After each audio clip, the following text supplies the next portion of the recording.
የብልጽግና ስርዓት በደም ያቆምነው ስርዓት ነው።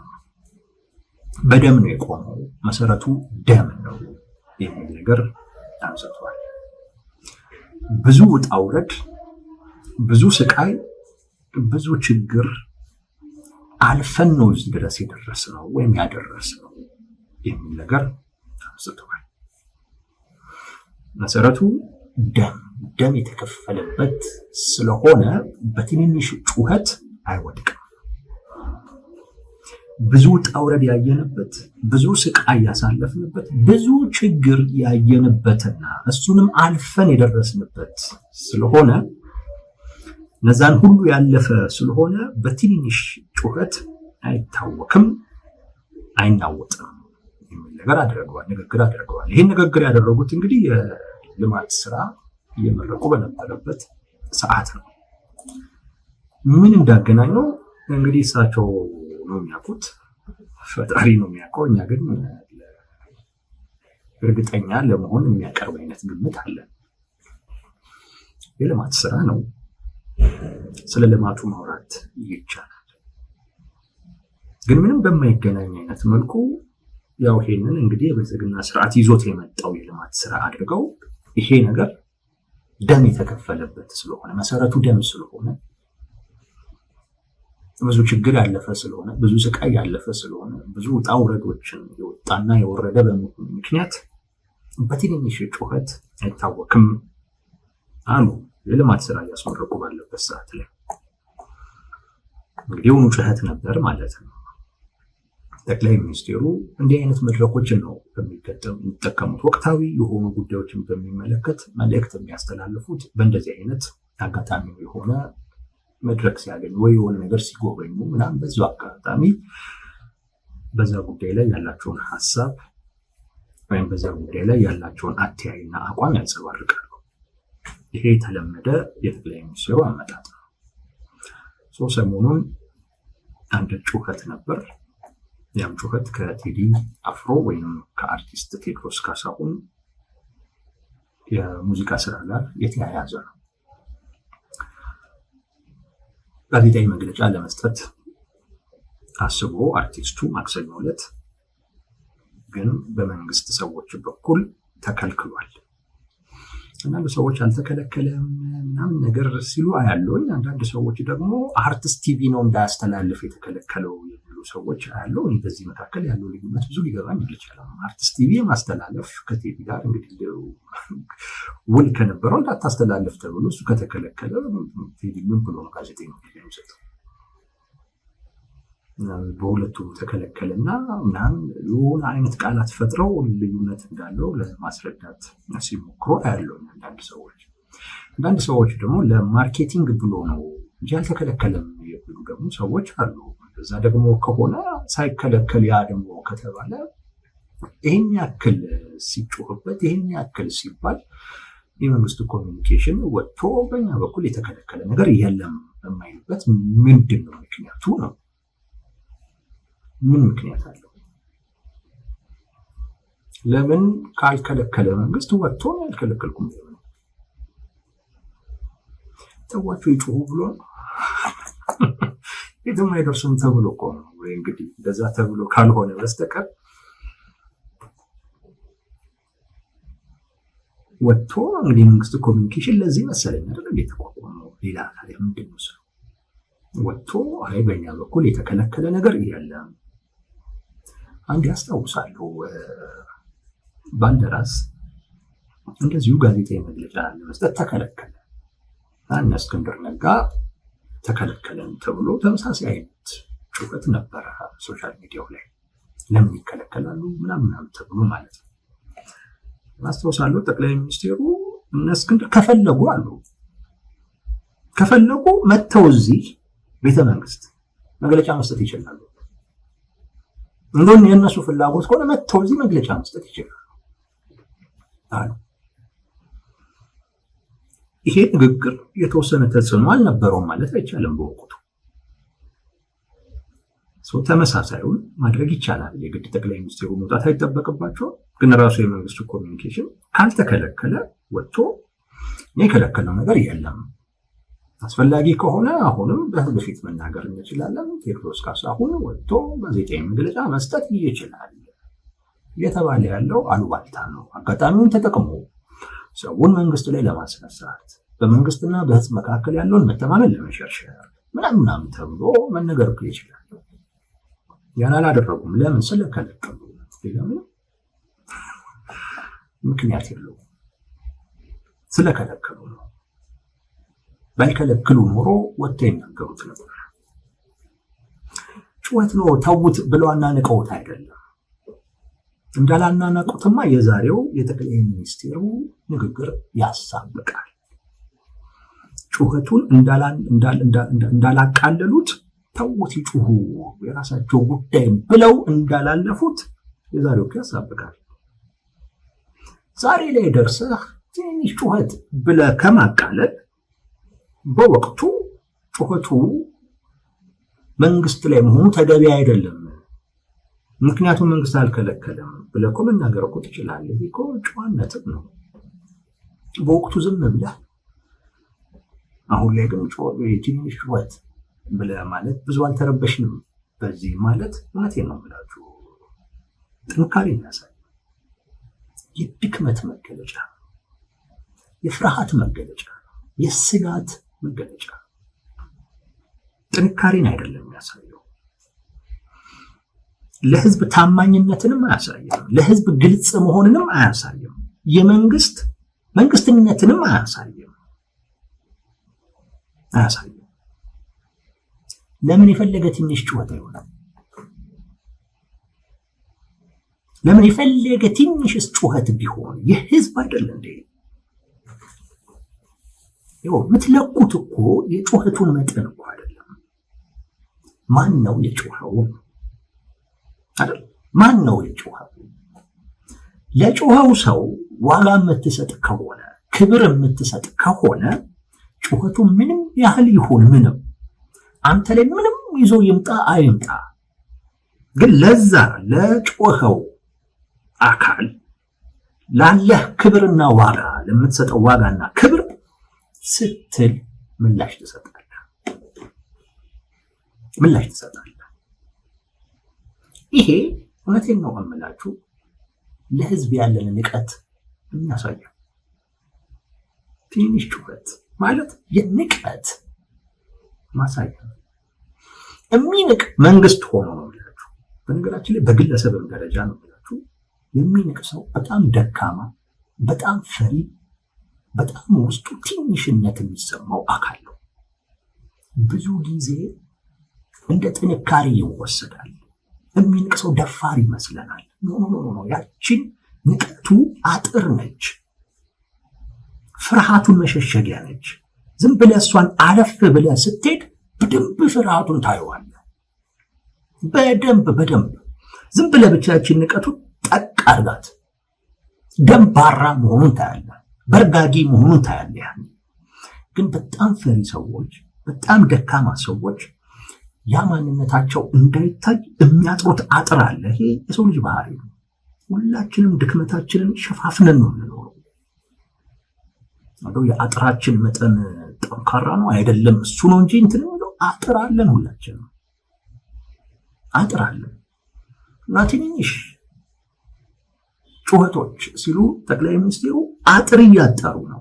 ምናቸው እንዳይታይ፣ ስጋት እንዳይታይ፣ ፍርሃት እንዳይታይ። ግን ስጋታቸውን ለመደበቅ ፍርሃታቸውን ለመደበቅ ብለው ግን ያጠሩት ደግሞ አጥር፣ እሱ ደግሞ ለህዝብ ያለን ንቀት ደግሞ የሚያሳይ ነው። የፈለገ ይሁን ድምፁ የፈለገ ይሁን፣ ዋናው ቁም ነገር የማን ነው? የድምፁ ባለቤት ማን ነው? ያ አካል እኮ አንተ የምትመራው እኮ አካል፣ ራስህ የምትመራው አካል፣ ደገፈህም ተቃወመህም ራስህ የምትመራው አካል ነው። ያለ እናንተ ይሄንን ማሳካት አንችልም ኑ እያልክ የምትጠራው እኮ አካል እኮ ነው። ቢመጣና ቢደግፍ ይጠቅመኛል ብለህ የምታስበው እኮ አካል ነው። ለህዝብ ንቀት ማሳየት፣ ማንም ይጮህ ማነው የፈለገ ይሁን የጩኸቱ መጠን እንደኔ ቀላል ጩኸት አልነበረም። በጣም ቀላል ጩኸት አልነበረም። እንደውም አንድ በቃ ሶሻል ሚዲያው ሰልችቶኝ ትቼ ነበር። አዲስ ነገር ጉባኤ ዞር ባልከ ቁጥር ካሱ ነው እኛም መነጋገሪያ ሆኗል። ዛሬ ሙዚቃው ወጥቷል። እንግዲህ ሙዚቃን በሚመለከት ሀሳብ አስተያየት እዚህ ላይ መስጠት ስለማልወድ ነው ወይም ስለማልፈልግ ነው። ሙዚቃውን በጣም በከፍተኛ ሁኔታ እየታየለት እንደሆነ እያየን ነው። በሚሊዮን የሚቆጠረን ሰው ትንሽ ሰው አላንተ ትልቅ ታዲያ ምን ሲባል ወይስ ንቀትን በሚያሳይ አይነት መልኩ ፍርሃታቸውን ለመደበቅ ሞክረው። ነውር የለውም በነገራችን ላይ የህዝብን ጩኸት መፍራት። እውነቴን ነው የምላችሁ፣ የህዝብን ጩኸት መፍራት ለህዝብ ያለህን ክብር ነው የሚያሳየው፣ ሌላ አይደለም። ለህዝብ ክብር የሌለው ባገኘው አጋጣሚ ሁሉ ለህዝብ ያለውን ክብር ለማሳየት ፍላጎት የሌለው አካል እውነቴን ነው የምላችሁ አይዘልቅም። እና አንድ ለህዝብ ያላቸውን ንቀት የሚያሳይ ትንሽ ጩኸት ለምን የፈለገ አንስም ጩኸቱ ግን የጮኸው ማን ነው? የተናገረው ማን ነው ተብሎ ነው ለዛ ምላሽ የሚሰጠው። ዝም ብሎ እኮ መሰረት የሌለው ጩኸት እኮ አይደለም፣ መሰረት ያለው ጩኸት ነው። ብዙ ጊዜ እንደዚህ አይነት ጩኸት እያሉ ያቃልላሉ። አንድ እንዳልኳችሁ ለህዝቡ ያላቸውን ንቀት የሚያሳይ ነው። ግን ፍርሃታቸውን፣ ስጋታቸውን ለመደበቅ ሲሉ የሚያደርጉት ነው። ግን በዛው መጠን ይደበቅላቸው አይመስልም። ዋናው ነገር ግን ይሄ ንግግር እውነቴን ነው የምላችሁ ብዙ የሚያስወራ ነው። የጠቅላይ ሚኒስትሩ በደም ላይ ነው የተመሰረተው። ብልጽግና በደም ነው የተመሰረተው ራሱ። ይሄ ብልጽግና በቃ ምንም የተለየ እንዳልሆነ ከዚህ ቀደም ከነበሩት ምንም የተለየ እንዳልሆነ የሚያሳየው። ያኔም ሌሎቹ እንዲህ ነበር የሚሉት፣ ይሄን ያህል ገብረንበት የደም ዋጋ አጥንታችንን ከስክሰንበት ደማችንን አፍሰንበት እንዲህ ነበር። ተመሳሳይ ደምን ነው መሰረት ያደረገው ብልጽግና። ስለዚህ ያን ዋጋ የከፈሉ ሰዎች ናቸው ባለቤት ነን እኛ የዚህ መንግስት ባለቤት እኛ ነን እያሉ ነው። አንተ አይደለም ደም ያልከፈልከው ከሮስት ያላሳለፍከው አንተ አይደለም። በቃ የዚህ ሀገር ባለቤት እኛ ነን እያሉ ነው። እና ባለቤትም ደግሞ የሆነው ደም ከፍለን ነው።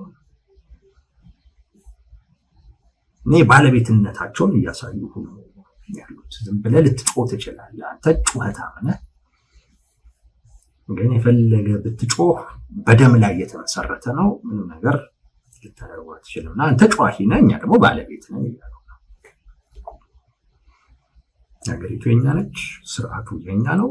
አንተ ዝም ብለህ መጮህ ነው ስራ ነው። እና ባለቤት እንዳልሆንክም እየነገሩ ነው። እኛንን ባለቤት እያሉ ደም ከፍለንበት ነው ያመጣ ነው። መሰረታችን የህዝብ ቅቡልነት ሳይሆን፣ መሰረታችን ህግ ሳይሆን፣ መሰረታችን ደም ነው እያሉ። ስለዚህ በመጮህ አይደለም ልትወስደው የምትችለው፣ በመጮህ አይደለም ልታናውጥ ነው የምትችለው። ደም ከፍለ ነው። የኛ ሌጂቲሜሲ ህግ አይደለም እያለ፣ የኛ ሌጂቲሜሲ የህዝብ ፈቃድ አይደለም እያሉ፣ የኛ ሌጂቲሜሲ ደም ነው እያሉ ጠቅላይ ሚኒስትሩ ይሄን እያሉ ደም ነው ሌጂቲሜሲያችን እያሉ የቆምነው በደም ላይ ነው። መሰረታችን እሱ ደም አፍሰንበት ነው። ብልጽግና እኮ እንዲህ አልነበረም። አንዱ እኮ በጣም ብልጽግና እኮ ሲመጣ ተስፋ ተደርጎ እኮ የነበረው አንዱ ጉዳይ በጦርነት አለመምጣት እኮ። ግን በቃ ራሱ ብልጽግና አሁን ምን አይነት የጦርነት ስነ ልቦና ውስጥ እንደገባ የሚያሳየው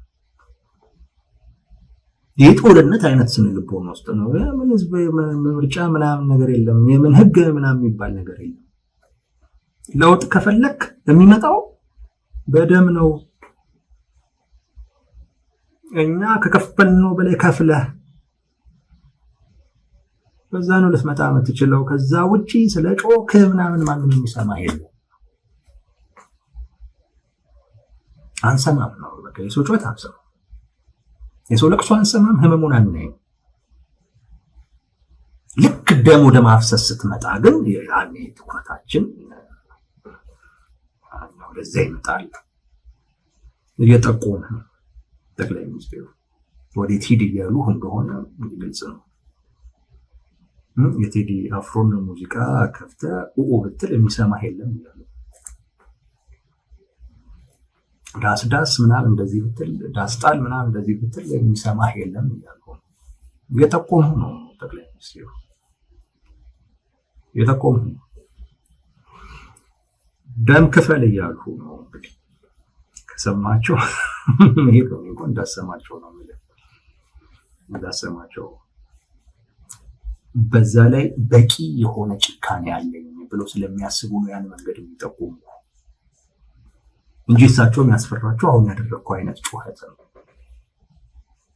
በጣም የሚያስፈራቸው የሚያስደነግጣቸው አሁን እያደረግክ ያለው አይነት ጩኸት ነው። ግን ወደዛ ግን የሚመሩ ለዛኛው በቂ የሆነ ምክንያት ደም ለማፍሰስ በቂ የሆነ ምክንያት አገኛለሁ፣ ደም በማፍሰስ ስልጣንን ማራዘም በደንብ እችልበታለሁ፣ እማቀው እሱ ነው እያሉ ነው። ወደማቀው አይነት መንገድ ሂድልኝ ነው። ይሄኛውን ግን አልችልበትም፣ አልቻሉበትም። ለጩኸቱ ምላሽ ትንሽ ጩኸት ብሎ ማናናቅ አልነበረም። ለጩኸቱ ምላሽ ተገቢ ምላሽ መስጠት ነበረ።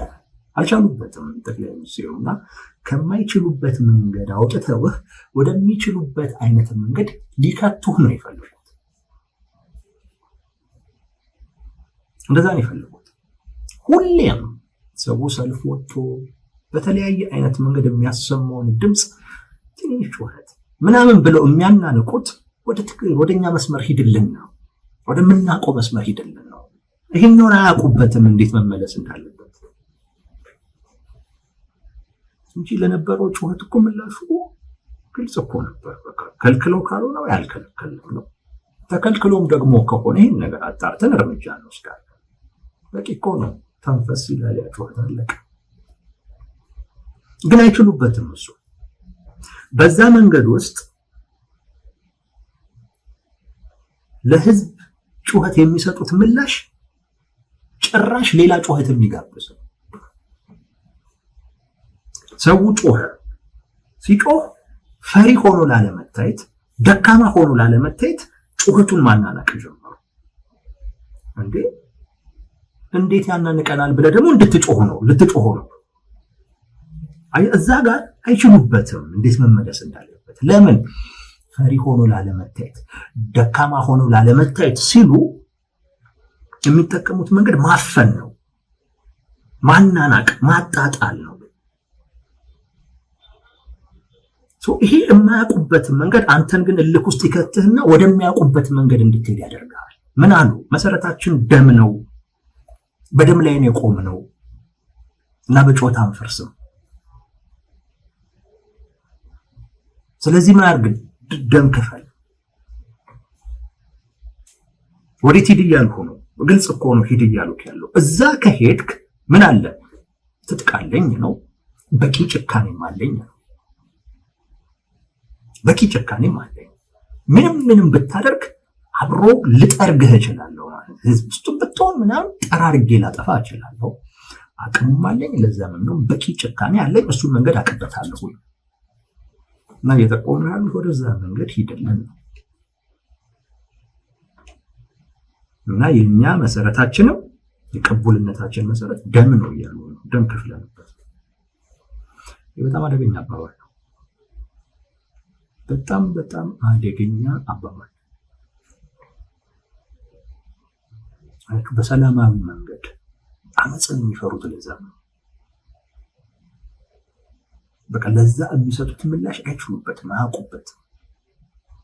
እና ምንድነው የሚያደርጉ? ገፍተውህ ወደሚያውቁበት መስመር እንድትገባ ነው ማድረግ የሚፈልጉት እንጂ የህዝቡ ጩኸት ምንስ ብሎ ቢጮህ ለዚህ እኮ መሰረት እኮ ያለው ነው። ለምን ይከለከላል ነው ጩኸት። እንዳልኳችሁ ነው። ዋጋ የምትሰጠው ለማን ነው? ማን የተናገረው? ለምሳሌ እኛ ይህንን ስናወራ እኮ ጠቅላይ ሚኒስትሩ ስለተናገሩት እኮ ነው የምናወራው እንጂ አንድ ሌላ ሰው እኮ ቢናገረው ይሄን አናወራው። ለምን? ምን ዋጋ አለው? እሱ ይሄንን ቢያወራ ይገልጻልን ብለን አናስበው። ግን ጠቅላይ ሚኒስትሩ ግን ሲያወሩት አደጋ አለው። አሉታዊ በሆነ መንገድ በጣም አደገኛ ነው እና ትልቅ ዋጋ ያለው ንግግር ነው በፖለቲካ ውስጥ ትልቅ ዋጋ ያለው እና ምንም አይነት ለውጥ የለም። በቃ አሁንም ደም እያፈሰስክ ነው ለውጥ ልታመጣ የምትችለው። አሁንም ደም እያፈሰስክ ነው ለጥያቄ መልስ ማግኘት የምትችለው። ምክንያቱም ደም ነው መሰረታቸው፣ ህግ አይደለም፣ የህዝብ ፈቃድ አይደለም። ይሄ ሁሉ ድራማ ነው እያሉ ደም ከፍለንበታል ሲሉ ያንን ነው። አንለቅም ነው አንለቅም። ከፈለክ በኃይል አስለቅቅ፣ በኃይል ነው ያለ። ያን ያውቁበታል፣ በኃይል ያውቁበታል። እስካሁንም 8 ዓመት የቆዩት ነው በኃይል ነው። በዚህ ላይ ጥሩ ነን ብለዋል። ሌላኛውን መንገድ ግን አያውቁበትም። በነገራችን ላይ ሌላኛውን መንገድ ብዙ አልተሞከረም። አንዳንዴ ሰላማዊ መንገድ ሞክረን ምናምን እንደዚህ የሚሉ ሰዎች አሉ። ነው አልተሞከረም ብለው ኢትዮጵያ ሰላማዊ መንገድ ተሞክሯል። እንዲሁ ለይስሙላ ሰልፍ መውጣት አንድ ጉዳይ እኮ ነው። አንድ ጉዳይ ነው። ድምፅ ለማሰማትም እኮ ሰልፍ እኮ ልትወጣ ትችላለህ። ትግል እኮ ማለት 1 2 3 ሰልፍ መውጣት ማለት እኮ አይደል? ትግል እኮ ቀጣይነት እኮ አለ። የትጥቅ ትግል ማለት መሳሪያ ማንሳት ብቻ ማለት እኮ አይደለም። መዋጋት አለው፣ በዛ ውስጥ ጸንቶ መቆየት አለ፣ ብዙ መሰናክሎችን ማለፍ እኮ አለ። ሰላማዊ ትግል ልክ እንደዚሁ ሰልፍ ስለወጣ ብቻ ሰላማዊ ትግል አደረኩኝ ጨረስኩ ማለት አይቻልም። ትግል ነው በራሱ ሰላማዊ ትግል ነው የሚባለው። ትግል ማለት ሂደት አለው። የምታልፈው ውጣ ውረድ አለ፣ የምትከፍለውም ደም አለ፣ ብዙ ነገር አለ። እሱን አያውቁበትም። አያችሁ፣ ወደዛ ነው ወደ ጥሩ ነን በሚሉበት በቃ በቂ ጭካኔ በቂ ወታደራዊ አቅም አለን ብሎ ስለሚያስቡ ጥሩ ነን በሚሉበት ወደሚሉት አይነት እሱን ጨዋታ ነው የሚወዱት እንጂ ቀላል ነበር። ምንም ይሁን ጩኸቱ መጠኑ ምንም ይሁን እሳቸው ወደዱትም ጣሉትም እሳቸው ላይ ያነጣጠረ ይሁን ማንም ላይ ያነጣጠር ጩኸቱ ግን ማን የጮኸው? ህዝብ። የሆነ የህብረተሰብ ክፍል እሺ፣ የሆነ የህብረተሰብ ክፍል ጮኸ። ኢትዮጵያዊ ምንም አታመጣም ሊባል አይገባም። እንዲህ ከህዝብ ጋር እንዲህ አይነት እልክ ውስጥ ከህዝብ ጋር እንዲህ አይነት መናናቅ ውስጥ እንዴት እንደሚገባን ያላቅም። ለዚሁም ምርጫ ደግሞ ላደርግ ነው ያለ። በጣም የሚጋጭ ጉዳይ እኮ በጣም የሚጋጭ በቃ እብሪት ውስጥ ገብተዋል። እብሪት ውስጥ ህዝብን ወደ መናቅ ሄደዋል። ወደ መናቅ ህዝብ ሲጮህ በርከክ ነው ማለት ያለበት፣ ሸብረክ ነው ማለት ያለ፣ እሱን ነው ማሳየት ያለበት። ያ ለህዝቡ ያለን ክብር ያሳያል እንጂ ህዝብ ሲጮህ ማባታ አመጣለህ አትልም። ይሄ እብሪት ነው። ይሄ እብሪት ነው። በቃ ይሄ እብሪት የለየለት እብሪት ነው። ከህዝብ ጋር ልጋፈጥና እና ከፈለክ ምናምን አይነት ነገር እንዴት የሚባል አሁን የዛሬው ንግግራቸው ይሄ ነው። እንግዲህ እሳቸው ሰዎች ሊያጨበጭቡላቸው ይችላል፣ ግን በጣም በጣም አሳፋሪ ንግግር ነው። ህዝብ የፈለገ ይሁን ጩኸቱ ማሳየት ያለብህ ዝቅ ማለት ነው። ገዢ ነው ህዝብ። አሁን ከኛ ምናችን እንደዚህ የሚያመነጨውን ያህል እንኳን ውጤት ይዞ የማይመጣ ትንሽ ጩኸት በዚህ ምን እናወጥ ይመስላችኋል? በቃ ህዝቡ ጥያቄ ጠየቀ ማለት ጦርነት አወጁብን እያሉ ነው። ይሄ የድንጋጤ ምልክት፣ የስጋት ምልክት ነው። ህዝቡን በጥርጣሬ ስታየው፣ ጠላት አድርገህ ስታስበው፣ እነዚህ ሰዎች ከህዝብ ጋር በቃ የጦርነት ውስጥ እንዳሉ ነው እያሰቡ ያሉት። ጦርነት ውስጥ እንዳሉ ነው እያሰቡ ያሉት። ምንም አይነት ነገር ከጠየቅ ጠላት አድርገው ነው እያሰቡ ያሉት። መሳሪያ ነው የሚመዙት ማለት ነው። የሚገርም አይነት ድንጋጤ ውስጥ ናቸው። እንደገና ትዕቢትም ምንም አድርጋችሁ ብቻ በተለያየ አይነት መንገድ ልትገልጹት ትችላላችሁ። ከዚህ ውጭ ደጋፊዎቻቸውንም እየቀሰቀሱ ነው። እንዳልኳችሁ ምን እያሉ ነው? ጦርነት ነው የታወጀብን እያሉ ደማችንን አፍስሰን ዋጋ ከፍለንበት ብዙ ችግር አይተንበት ያመጣነውን ጉዳይ ሊነጥቁን ጦርነት ከፈቱብን እያሉ ነው ጠቅላይ ሚኒስትሩ መልእክት እያስተላለፉ ያሉት። አርቲስት ቴዎድሮስ ካሳሁንን ምክንያት አድርገው ጦርነት ከፈቱብን። ምናልባት እሱንም የጦርነቱ አካል አድርገውታል። ሊነጥቁን እንዴ ዝም ብላችሁ ታያላችሁ? ደም አፍስሰንበት፣ ደም ከፍለንበት፣ ብዙ ችግር አይተንበት እንደዚሁ ልንነጠቅ ስንል ዝም ብላችሁ ታያላችሁ? ቅስቀሳ ነው፣ ቅስቀሳ ነው። ምንም እኮ የሚገናኝ ነገር እኮ የለውም ከጉዳዩ ጋር። እሳቸው ከተገኙበት መድረክ ጋር ምንም የሚገናኝ ነገር እኮ የለውም። እንደው ስለ ብልጽግና እንኳን ማውራት ከጀመሩ ይኸው ተስፋ ሰጪ ነገር እያደረግን ነው ምናምን ብሎ እኮ ማውራት ይችላሉ።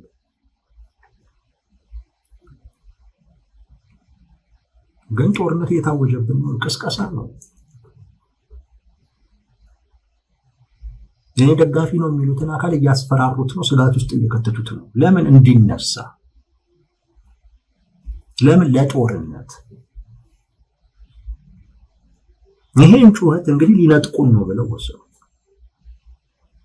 ጩኸቱ ዓላማው ምንም ይሁን ምንም ጩኸቱ እንዲቀንስ የምታደርግበት መንገድ ማናናቅ አይደለም፣ ማጣጣል አይደለም። እየጮኸ ያለው ህዝብ ነው። ከዚህ በስተጀርባ የሆኑ አካላቶች የራሳቸው ፍላጎት ሊኖር ይችላል።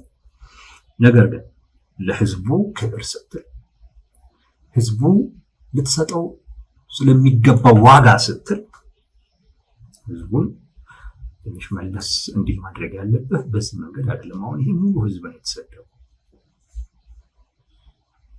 አሁን ቴዲ አፍሮን በሚመለከት ለምን ይከለከላል? ተገቢ አይደለም ስትሉ የነበራችሁ ሰዎች ተሰድባችኋል። የእሳቸውን በደም የተመሰረተ ስልጣን ለማናወጥ ያደረጋችሁት አይነት ጩኸት ተደርጎ ለዚሁም ምንም የማይፈጥር ትንሽ ተብሎ የተሰደባችሁት። ሌላ ጊዜም እንደዚህ አይነት ጩኸት አትጩሁ፣ ከቻላችሁ መሳሪያ አንሱ ያሏችሁ ይገርም። ጠቅላይ ሚኒስትሩ የአንድ ሀገር መሪ ለዚሁም ደግሞ ልማት ስራ እያስመረኩ ነው በሚልበት መድረክ ላይ ይህንን ማስገባት ለምን እንደሚጠቅም አላውቅም። ምርጫ የምትሳተፉ ሰዎች ዝም ብለን ነው ምርጫ የምናሳትፋችሁ እንጂ የኛ እኮ መሰረታችን የምርጫ ውጤት አይደለም። የኛ እኮ መሰረታችን ደም ነው። እኔ ይሄንን ህወሓት ቢሎ እኮ አይገርመኝም። ሲለው ነው የከረመው። ህወሓት ደግሞ ነው እንደዛ ነው የመጣው፣ እየተዋጋ ነው የመጣው፣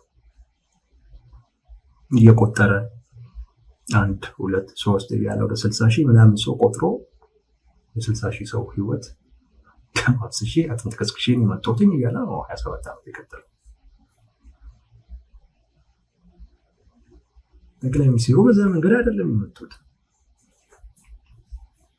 ግን አሁን እያሉ ያሉት ተዋረ ደም መሰረታችን እና በምርጫ ምንኖር እንዳይመስላችሁ፣ መሰረታችን ህግም እንዳይመስላችሁ ዋጋ ተከፍሎበት ነው እያሉ ነው።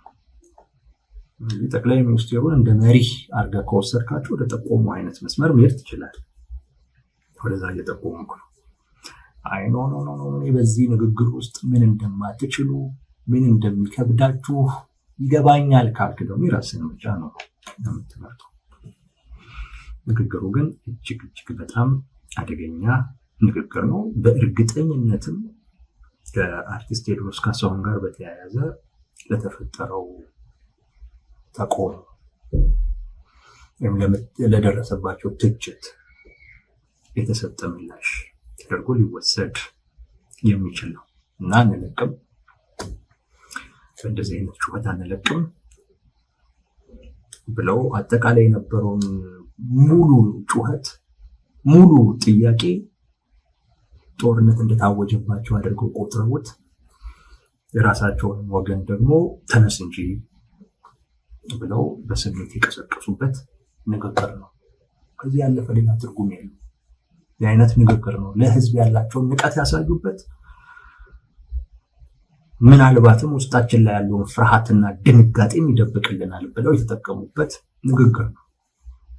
ፍርሃታቸውን ያሳያል፣ ትዕቢታቸውን ያሳያል። በብዙ መልኩ ሊተነተን የሚችል ንግግር ነው። ብዙ ጊዜ ግን አንዳንድ በኃይል ስልጣን ላይ ቆያለሁ ብሎ የሚያስቡ የአምባገነንነት ባህሪ ያላቸው መሪዎች ሲፈሩ ሲደነግጡ የሚያደርጓት ንግግር ነች። ቶሎ ብለው ነገሩን ወደ ጦርነት ይቀይሩታል። ወደ ጦርነት በሰላማዊ መንገድ የጠየቀውን ነገር ቶሎ ብለው ጦርነት ታወጀብን ምናምን ብለው እንግዲህ ሰውንም በዚያ ሸማቀኝ ምናምን ነገር እናስቀምጠዋለን ብለው አስበው ሊሆን ይችላል። ግን በነገራችን ላይ አምባገነኖች እንደዛ አያስቡም፣ አያሰሉም። እነሱ ዞሮ ፍርሃታቸው የተሰማቸው የፍርሃት ስሜት አለ። ከዛ መውጣት ነው የሚፈልጉት። እኛ ነን ስንተነትነው ህዝቡን እንዲህ ለማዳከም አስበው ምናምን የምንለው እንጂ እነሱ በቃ በዛች የተፈጠረችባቸውን ድንጋጤ ለመሸሽ ሲሉ ነው ቶሎ ብሎ ጉዳዩን ወደ ጦርነት ነገር ያደርጉታል። የሰሞኑ እንቅስቃሴ ትንሽ አስደንግጧቸው ነበር። ጠቅላይ ሚኒስትሩም እንደዚህ አይነት እንቅስቃሴ እንዴት ሃንድል ማድረግ እንዳለባቸው እንደማያውቁ ያሳዩበት አጋጣሚ ነው። የሚያውቁት የኃይል መንገድን ብቻ መሆኑን ጭምር ያሳወቁበት ንግግር ነው። በዚህ አይነት መልኩ አይተነዋል ወዳጆች።